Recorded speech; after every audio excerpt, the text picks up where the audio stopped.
Hi guys, today we're taking a look at the keyword research function in SellerSprite. Firstly, across here you can see 9 different marketplaces available for keyword research, like India, Canada, Italy, USA, UK, Japan, and so on. Then down here we can see different timeframes. For example, we can do keyword research for December 2021 or a different time frame like October 2021. This will show all related information like keyword search volume, keyword purchase volume, keyword purchase rate, AS and rank, all linked to the time frame we chose. Down here we can see presets. If you select high demand or trending, it will automatically create the corresponding filter settings below. I will leave this in default and click on keyword research to reset my settings. Down here in product category, we can select different categories like home and kitchen, toys and games, etc. For example, let's select electronics. Then on the right side, we can see a lot of different filter options. This is search volume and this here is search growth.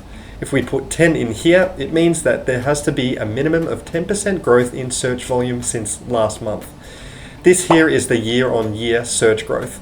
So let's say the keyword search volume was 1,000 last year and I want to search for keywords that had a search volume increase of at least 100 more.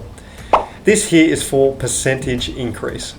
This filter here is for 3 months minimum monthly searches to ensure the volume is high. Then over here, you can add an amount to ensure it increased each quarter, for example, 20%. Now down here, we can select different types of markets. For example, a seasonal market peaking in Christmas time or peaking in the beginning of the year. An overall growing market, declining market, and so on. Here we can select new niche markets. For example, it will reveal a newly growing area to take advantage of. This setting here can help us ensure the minimum amount of sales in the time frame we selected. For example, 1,000. This is purchase rate, which is also very important. Let's put 5% in here. It ensures the keyword has a conversion ratio of a minimum amount, which shows how successful a keyword is at taking a customer from their initial click to the purchase of the item. Here is the traffic cost. For example, if we put 4 in here, it means we have to spend $4 to generate $100 in sales from the keyword. Click concentration over here. If we put 20, for example, it means the keywords aren't dominated by so many other sellers. If there are 80 here, it means the market is monopolized already by 80% and there is only 20% of the market available for us to wrestle for. Sellers often put around 20 to 30 in here to ensure there is a market, but it's open to take advantage of. For average ratings down here, you can put in, for example, 4.2 or 4.5 to ensure it's highly rated. Here is word count, which means how many words are actually in the keyword phrase itself. Now down here, you can get more specific. For example, if you would like to do some research for something yoga related, just write that in. Then here in exclude keywords, you can add any keywords you want excluded. For example, battery. Now we've clicked search now and we have 3,296 results. We need to reduce our results and be more specific. So let's go back to our filter tool above.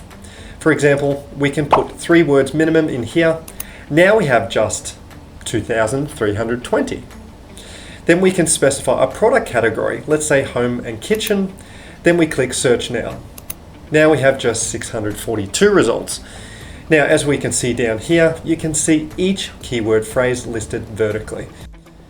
Horizontally, you can see specific metrics for each phrase. For example, monthly purchase rate and monthly search volume. For example, let's take a look at this one down here. Dehumidifier for basement. It has a monthly search volume of over 131,000. This here is the purchase amount, which is more than 4,100. The search growth is negative. It might be a seasonal product, for example, because it's winter now and people don't search and buy it in this season. Here we see the year-over-year growth is good in comparison to December of the previous year. We see similarly, month-over-month is down. Here we can see click concentration, it's 18%, which is good. So it means the market has not been dominated by dominating sellers. Here are the top 3 sellers, click concentration, and the conversion share accordingly. Now let's take a look at the PPC bids. When we click here, we see keyword history and a bid minimum and maximum, and green represents the suggested bid for different timeframes, for example, December of 2020. To see the historical trend of a keyword phrase, just click here. We can see the keyword volume, and here we can see the Google Trends as well. Here we can view click concentration of this keyword phrase, which also reveals the conversion share. Then here, the market analysis. For example, there are 21 products between $100 and $150 in the market for the results we pulled up from our search. Now back out here, you can download historical searches or do keyword mining to explore this keyword phrase further. Now down here, you can see Google Trends and Keeper Trends as well. So we don't need to go to Keeper or Google separately to do that. It's all built in here. Now we can compare keyword phrases up here or to add those keywords to your saved list for later. Just select it here.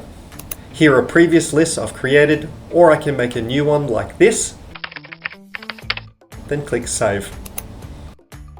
So these two keywords have now been added into my keyword list.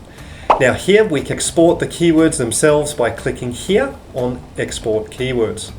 Over here we can sort according to different metrics, like click concentration for example, then have them in ascending or descending order, then click Go. As you see, click concentration is in descending order now.